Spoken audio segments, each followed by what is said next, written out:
Welcome to news alert. BRS అధినేత మాజీ ముఖ్యమంత్రి కల్వకుంట్ల చంద్రశేఖరరావు కాంగ్రెస్ పార్టీపై తీవ్రస్థాయిలో విరుచుకుపడ్డారు.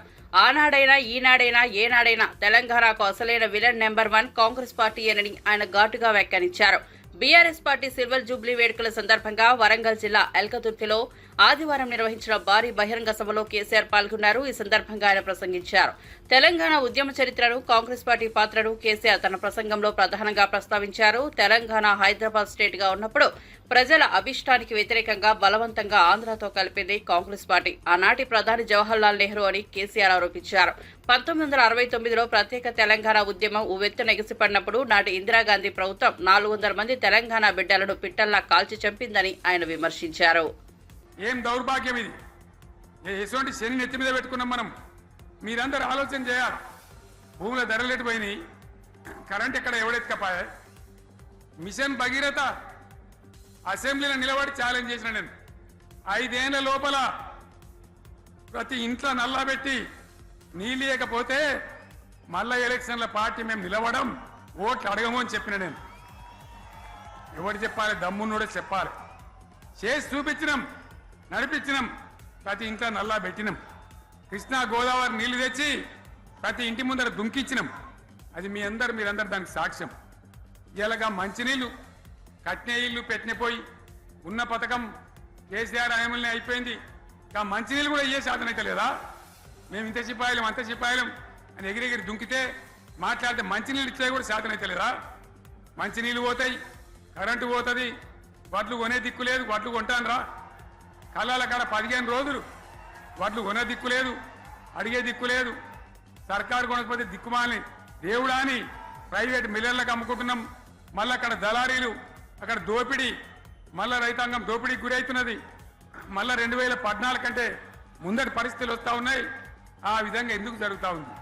ఇది ఎవరి అసమర్థత? కాంగ్రెస్ ప్రభుత్వం యొక్క అసమర్థత కాదా? ఈ కాంగ్రెస్ కాటేయడం కాదా? నేను ఒక్కటే మాట మిమ్మల్ని కోరుతా ఉన్నా, ప్రజలకు నేను అడుగుతా ఉన్నా. పేదలు గుడిసెలు వేసుకుంటారు, ప్రభుత్వ జాగాలలో పాపం తెలిసి తెలియక కొన్ని వేసుకుంటారు. బీఆర్ఎస్ గవర్నమెంట్లో హైదరాబాద్తో సహా, వరంగల్తో సహా అనేక పట్టణాలలో, అనేక ప్రాంతాలలో రాష్ట్ర వ్యాప్తంగా లక్షలాది మందికి మేము పట్టాలు ఇచ్చినాం. బుల్డోజర్లు పెట్టి, జేసీబీలు పెట్టి మేము చెరువులలో పూడికెళ్ళి తీస్తే వీళ్ళేమో హైడ్రా అని మన బొందా అని పెట్టి పేదల ఇండ్లు కూడా కొడతా ఉన్నారు. ఆనాడు చెరువు పూడికెళ్ళి తీసిన బుల్డోజర్లు ఇలా పేదల ఇండ్లు కూడా కొడతా ఉన్నాయి. ఇవన్నీ మనం చూస్తూ ఉన్నాం. చూసి మౌనంగా ఉందా? బీఆర్ఎస్ అధినేత మాజీ ముఖ్యమంత్రి కేసీఆర్ పార్టీ రజతోత్సవ సభలో చేసిన ప్రసంగంపై రాష్ట్ర మంత్రులు తీవ్రస్థాయిలో విరుచుకుపడ్డారు. కేసీఆర్ మనసంతా విషంతో నిండిపోయిందని, ఆయన ప్రసంగంలో కాంగ్రెస్ ను విలన్ గా చూపించడం తప్ప మరేమీ లేదని రెవెన్యూ శాఖ మంత్రి పొంగులేటి శ్రీనివాసరెడ్డి ఘాటుగా విమర్శించారు. మంత్రులు సీతక్క, జూపాలి కృష్ణారావు, పొన్నం ప్రభాకర్లతో కలిసి పొంగులేటి హైదరాబాద్ లో మీడియా సమావేశంలో మాట్లాడారు. కేసీఆర్ తీరును తీవ్రంగా తప్పుబట్టారు. కేసీఆర్ ప్రసంగంలో మంచి సలహాలు, సూచనలు ఉంటాయని ఆశించామని, కానీ కడుపంతా విషం నింపుకుని మాట్లాడడం బాధ కలిగించిందని పొంగులేటి అన్నారు. నాయకత్వంలో జరుగుతుంది. అయితే కాంగ్రెస్ పార్టీని ఒక విలన్లా చూపిస్తూ ఒకటి రెండు సార్లు వారు సంబోధించారు. ముందు దాని గురించి రాష్ట్ర ప్రజలకి విన్నవించుకోవాల్సిన అవసరం ఉంది.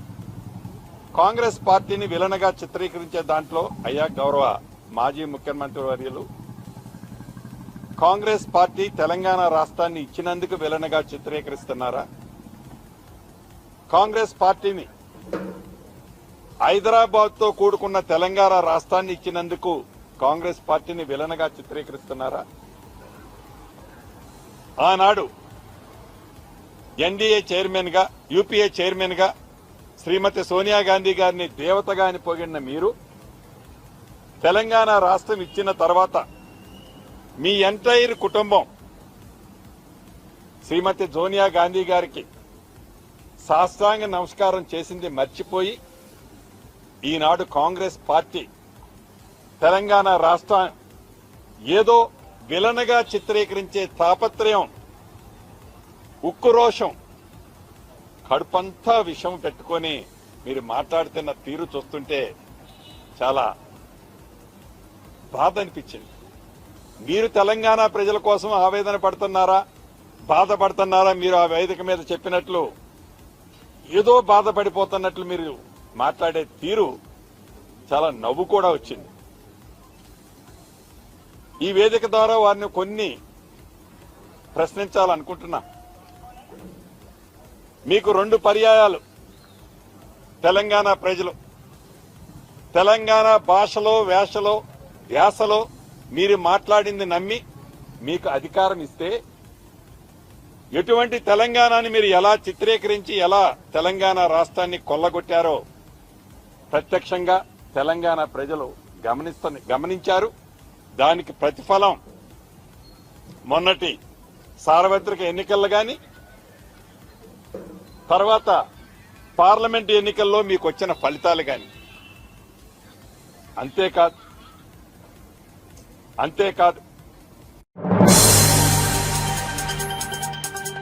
బీఆర్ఎస్ రజతోత్సవ సభపై మంత్రి సీతక్క తీవ్ర వ్యాఖ్యలు చేశారు. కేసీఆర్ రజతోత్సవ సభలో విజయాల గురించి కాకుండా తన బాధలు మాత్రమే వ్యక్తం చేశారని విమర్శించారు. ఒక నాయకుడు ప్రజల కష్టాలపై బాధపడాలి, కానీ తన కుటుంబ సభ్యులను బహిరంగంగా ఆవేదనగా చాటుకోవడం దారుణమన్నారు.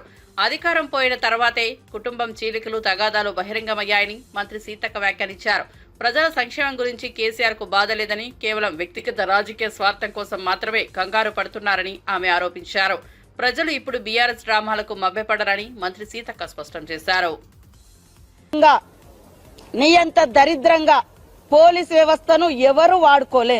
ఫామ్ హౌస్ కాడ కాపలా పెట్టుకున్నావు. ఫామ్ హౌస్ అనేది నీ ప్రైవేట్. నువ్వు రోజు ఫామ్ హౌస్లోనే ఉంటావు. పాపం వాళ్ళు అక్కడనే కాపలా కాయాలి. ప్రజలకు రక్షణ కాదు, నీకు రక్షణ కాసే విధంగా చేసుకున్నావు. ఇది నీ పరిపాలన. ఇవాళ ఆడబిడ్డలకు బస్సు ఇస్తే నచ్చదు. పేదింటి ఇండ్లలో 500 గ్యాస్ ఇస్తే నచ్చడం లేదు. పేద కుటుంబాలకు ఇండ్లు ఇస్తే నచ్చడం లేదు.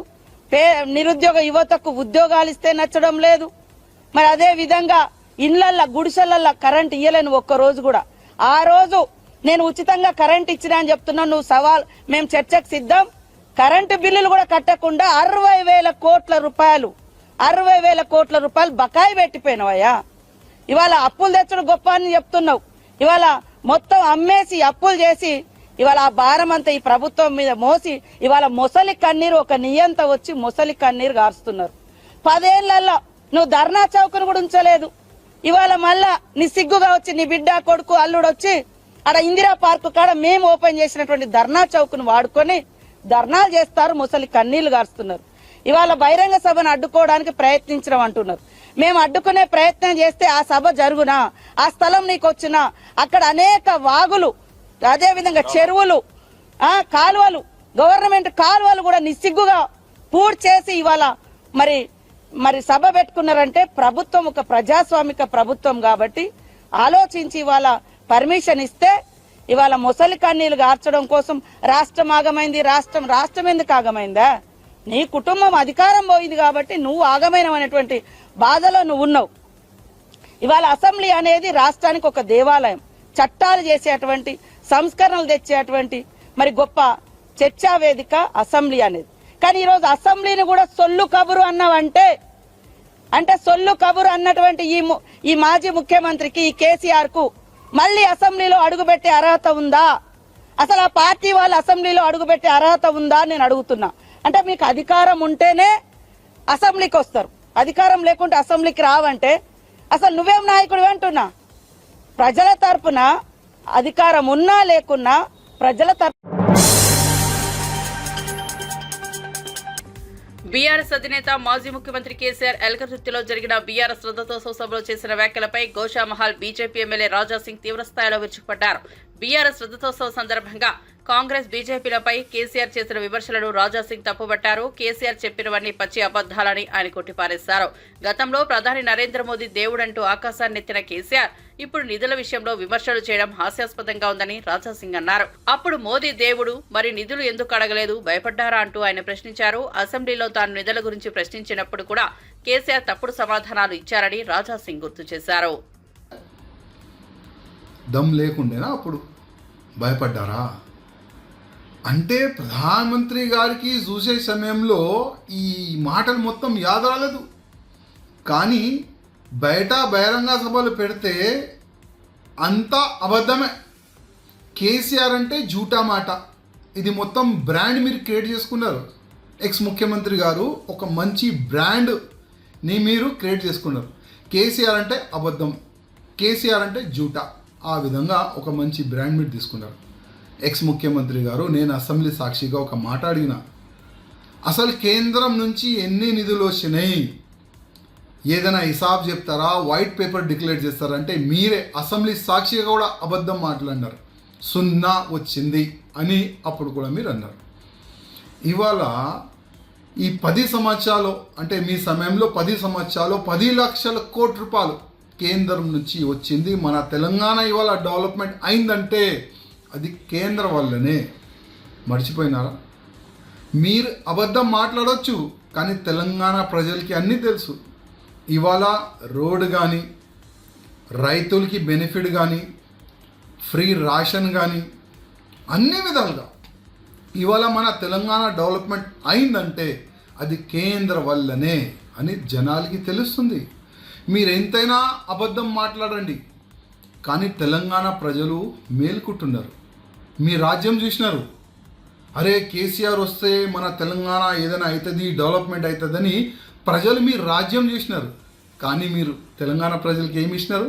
అప్పుల తెలంగాణ, మత్తు Telangana, bar and restaurant Telangana, గల్లీ గల్లీకి ఒక ఏమంటారు అది చిన్న చిన్న వైన్స్, ఆ విధంగా ఇచ్చినారు మీరు తెలంగాణ. ఇవాళ యువకులు ఎటో పోతున్నారు, ఏ మార్గంలో పోతున్నారు, మొత్తము తాగుడుకి బానిస అవుతున్నారు మన యువకులు. అది మీ వల్లనే. ఇది ఇచ్చినారు మీరు తెలంగాణకి, ఇంకా ఏమి ఇయ్యలే. అప్పుల తెలంగాణ చేసినారు. తెలంగాణ ప్రతి ఒక్క వ్యక్తి పైన అప్పు చేసిన ఎక్స్ ముఖ్యమంత్రి ఎవరు అంటే మీ పేరే వస్తుంది. జూబ్లీహిల్స్ లో తెలంగాణ సీఎం రేవంత్ రెడ్డితో శాంతి చర్చల కమిటీల నేతలు సమావేశమయ్యారు. మావోయిస్టులతో శాంతి చర్చలు జరిపేందుకు కేంద్ర ప్రభుత్వం చొరవ చూపాలని, కాల్పుల విరమణకు ప్రకటన ఒప్పించాల్సిందిగా వారు విజ్ఞప్తి చేశారు. ఈ సందర్భంగా సీనియర్ నేత జానారెడ్డి సూచనలను సీఎం రేవంత్ కు అందించారు. మావోయిస్టు సమస్య పరిష్కారానికి మంత్రులతో సంప్రదింపులు జరిపి త్వరలో నిర్ణయం తీసుకుంటామని సీఎం హామీ ఇచ్చారు. శాంతి చర్చలపై రాష్ట్ర ప్రభుత్వం సానుకూలంగా వ్యవహరిస్తోందని స్పష్టం చేశారు.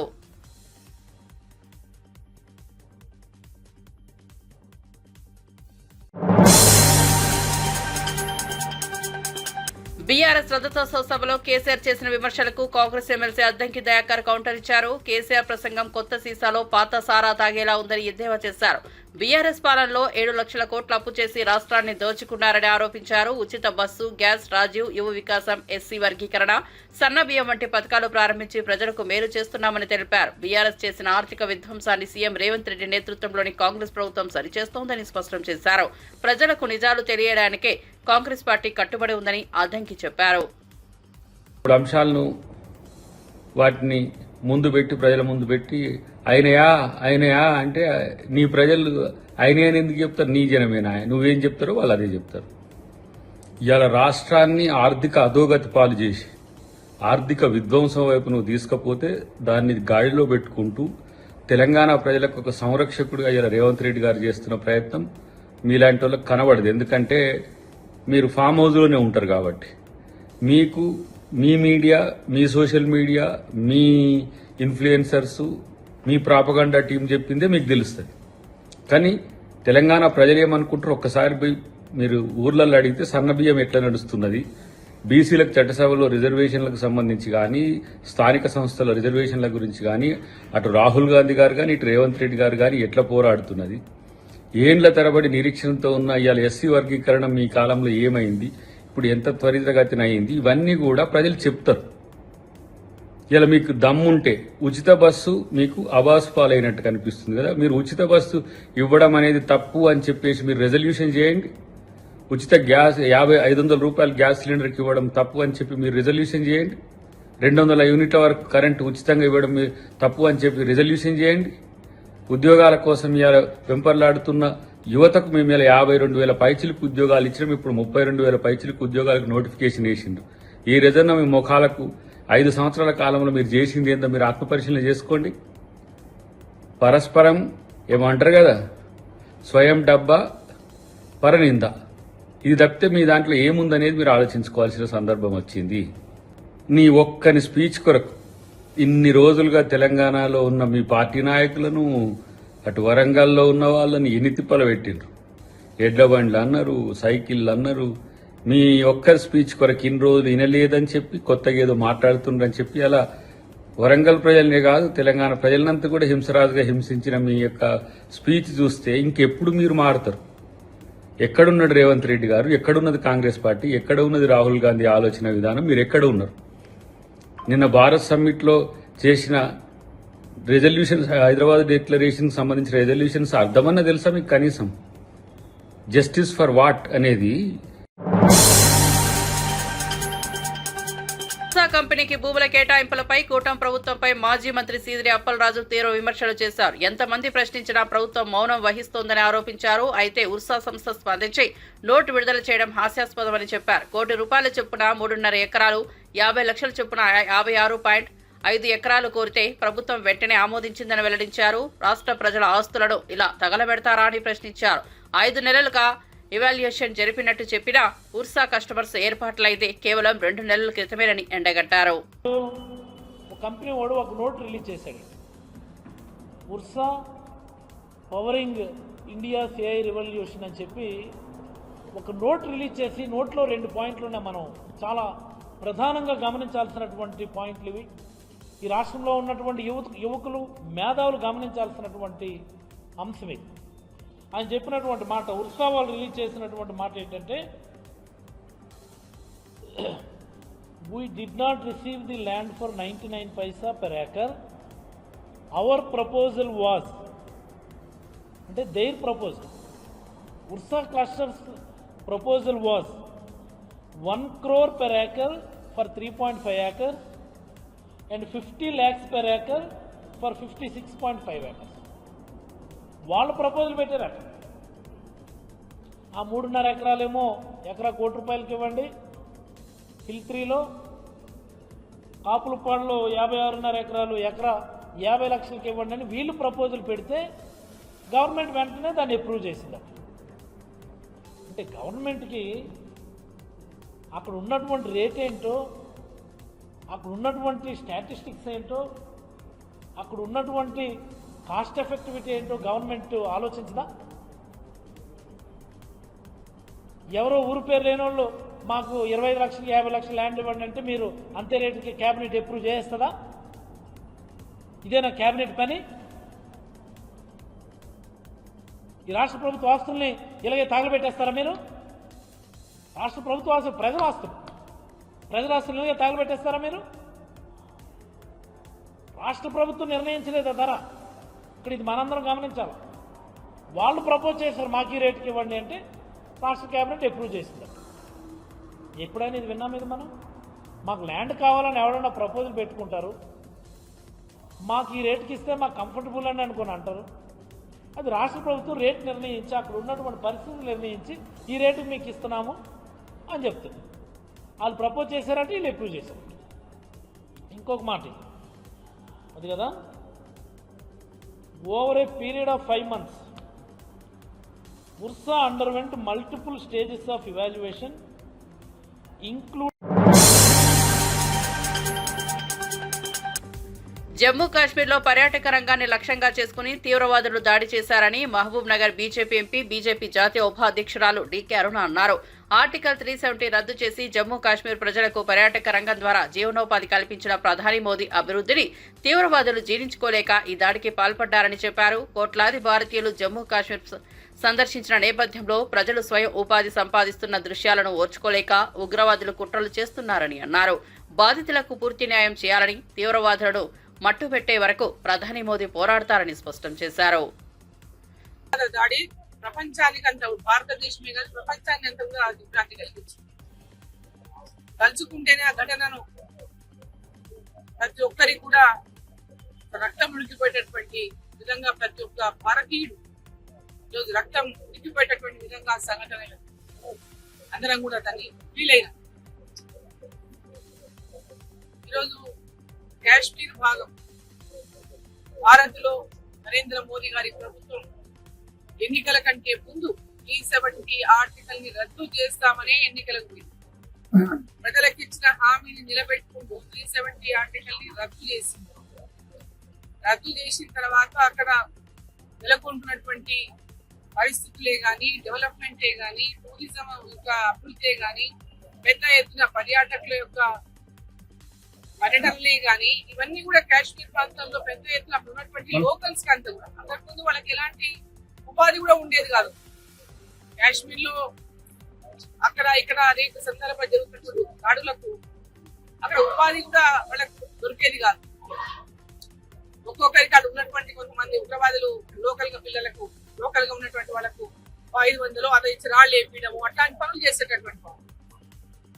ఈ రోజు పెద్ద ఎత్తున పర్యాటకులు రావడం ప్రారంభించిన తర్వాత భారతీయ జనతా పార్టీ 370 ఆర్టికల్ రద్దు చేసి అక్కడ ఎన్నికలు నిర్వహించి ఒక ప్రభుత్వం ఏర్పాటయ్యి ప్రజలందరికీ కూడా డెవలప్మెంట్ అనేటువంటి ఒక ఆలోచన కలిగించి పెద్ద ఎత్తున అభివృద్ధి చేస్తున్నటువంటి తరుణంలో ఈ రోజు కాశ్మీరే కాదు భారతదేశం అంతా కూడా ఈ రోజు ఒక ప్రశాంతమైనటువంటి వాతావరణంలో కాశ్మీర్ అభివృద్ధి జరుగుతూ ఉంటే కాశ్మీర్ కు విదేశాల నుంచి పర్యాటకులు వస్తూ ఉంటే చూసి జీర్ణించుకోలేనటువంటి పాకిస్తానీ ఈరోజు ఈ ఉగ్రవాదుల దాడులను జరిపించి ఈ ప్రాంతంలో మళ్ళీ ఎవరు పర్యాటకులు రాకూడదు, ఈ ప్రాంతానికి వస్తే భయపడాలనేటువంటి ఒక భయాన్ని సృష్టించే విధంగా వాళ్ళు చేసినటువంటి దాడి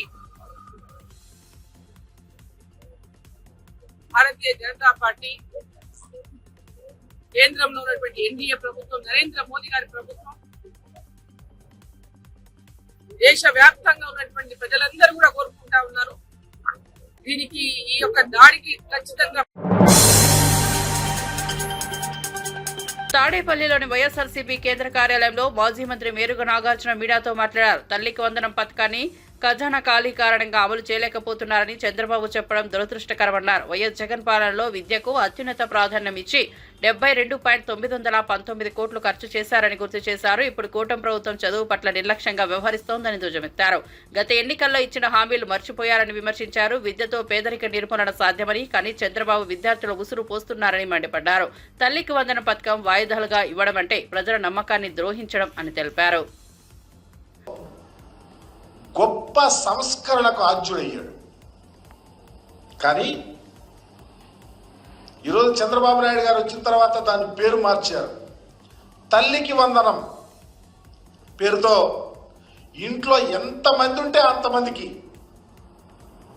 సంవత్సరానికి 15,000 రూపాయల చొప్పున, 2 పిల్లలుంటే 30,000, 3 పిల్లలుంటే 45,000, 5 పిల్లలుంటే 60,000.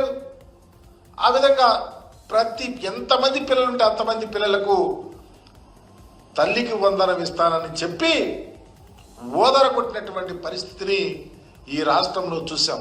ఒకసారి చంద్రబాబు నాయుడు గారు ఏం మాట్లాడారో, లేకపోతే ప్రస్తుత మంత్రిగా ఉన్నటువంటి రామ్ నాయుడు గారు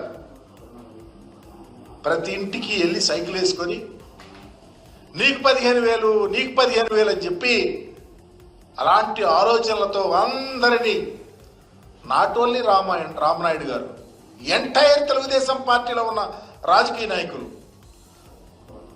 రాజకీయ పబ్బం కోసం ప్రతి పిల్లవాడికి 15,000 రూపాయలు మీ ఇంట్లో ఎంతమంది ఉంటే అంత ఇస్తానని చెప్పి ఈరోజు గాలికి వదిలేసినటువంటి పరిస్థితికి ఎవరు సమాధానం చెప్తారని అడుగుతా ఉన్నాం. ఒకసారి రామనాయుడు గారు ఏం మాట్లాడారు.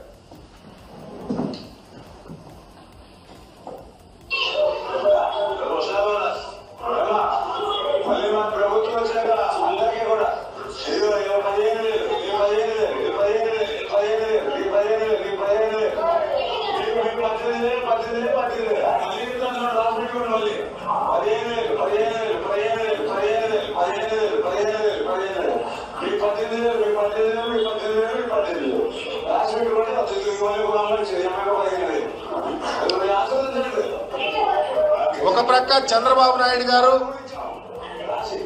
మరి ఒక ప్రక్క కూటమి నాయకులు ఈ విధంగా మాట్లాడి అధికారంలోకి వచ్చిన వెంటనే అన్ని హామీలతో పాటు ఈ తల్లికి వందనాన్ని కూడా గాలికి వదిలేస్తే చివరికి ఏం చెప్తాడు చంద్రబాబు నాయుడు గారు? ఖజానా ఖాళీ అయిందంట.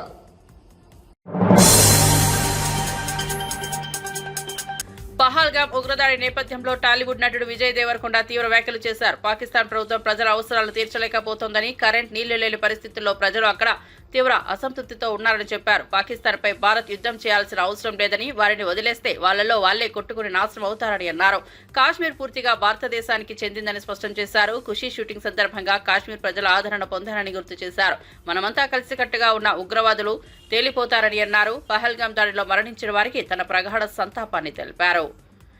కశ్మీర్లో జరిగిన సంఘటన గురించి I just want to tell all the families that lost somebody they loved, somebody that was a parent, somebody that was a son, somebody that was a husband. I want to tell them all that we are all thinking about you. Meeru feel avutunna pain, we cannot come close to what you're feeling right now, but everyone is feeling the pain and feeling the anger, and we are all thinking of you. It shouldn't have happened, and we all stand in support of you. ఇప్పుడు కశ్మీర్లో ఇట్లాంటివి అవుతున్నాయి కదా, దానికి కూడా solution ఆ కొడుకులకి ప్రాపర్గా ఎడ్యుకేషన్ ఇప్పించి ఇట్లా బ్రెయిన్ వాష్ కాకుండా ఏం సాధిస్తారో నేను చెప్తున్నా. కశ్మీర్ ఇండియాదే, కశ్మీరీస్ మనోలే. నేను 2 years బ్యాక్ ఖుషి అప్పుడు కాశ్మీర్లో షూట్ చేసిన. నాకు ఎంత మంచి మెమరీస్ ఉన్నాయో వాళ్ళతోని. వీళ్ళు పాకిస్తాన్ వాళ్ళు వాళ్ళ మనుషులను చూసుకోలేక అక్కడ కరెంట్లు లేవు, నీళ్ళు లేవు, వచ్చి ఇక్కడ ఏం చేయాలని చూస్తున్నారో. ఇండియా పాకిస్తాన్ మీద అటాక్ చేయాల్సిన పనే లేదు. పాకిస్తాన్ వాళ్ళకే విరక్తి వచ్చి వాళ్ళ గవర్నమెంట్ మీద అటాక్ చేస్తారు. ఇట్లనే కంటిన్యూ అయితే అసలు 500 years బ్యాక్ ట్రైబల్స్ కొట్టుకున్నట్టు వీళ్ళు బుద్ధి లేకుండా, మినిమం కామన్ సెన్స్ లేకుండా చేసే పనులు. మనము we should stand united as people, love each other. India, we will, as people, we need to always move forward, stay united. Education is super key. మన ఇంట్లల్లో మనం happy ఉండి, మన పేరెంట్స్ హ్యాపీ ఉండి, మనం హ్యాపీ ఉంటేనే ప్రోగ్రెస్ అవుతాం. అందరూ హ్యాపీగా ఉండండి. I wish you all great success. May 1st, Suryana is coming to theaters with Retro. I am watching it. I hope all of you watch and enjoy it. Bhadrachalam Shri Sitaramachandra స్వామి వారి ఆలయంలో భక్తుల రద్దీ పెరిగింది. వేసవి సెలవుల సందర్భంగా భక్తులు అధిక సంఖ్యలో తరలివచ్చి స్వామివారిని దర్శించుకుంటున్నారు. భక్తులు భారీగా రావడంతో ఆలయ ప్రాంతాలన్నీ రద్దీగా మారాయి. ఎండవేడిమి దృష్ట్యా అధికారులు ఉచితంగా మజ్జిగ, మంచినీరు, భోజనం సదుపాయాలు కల్పిస్తున్నారు.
తిరుమల శ్రీవారిని సినీ నటుడు నాని, నటి శ్రీనిధి శెట్టి దర్శించుకున్నారు.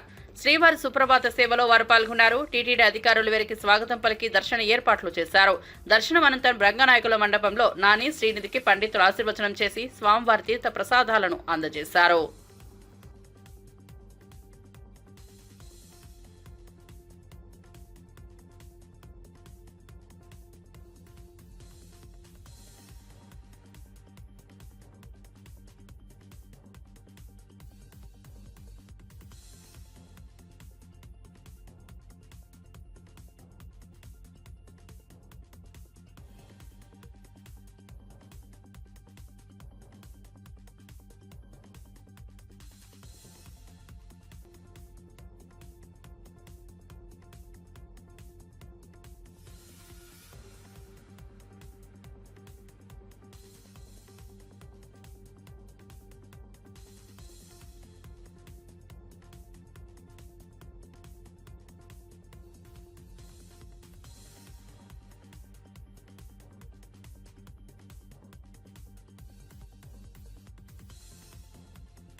దర్శనం చాలా బాగా జరిగిందండి. నేను రెగ్యులర్గా వస్తాను ప్రతి సంవత్సరం. అండ్ ప్రతి సినిమా ముందైతే ఇది ఒక చిన్న రిచువల్ లాగా అయిపోయింది, లేకపోతే అది ఒక చిన్న ఇన్కంప్లీట్ ఫీలింగ్ ఉంటుంది. చాలా బ్యూటిఫుల్గా జరిగింది ఈసారి దర్శనం. And I'm so happy. Thank you.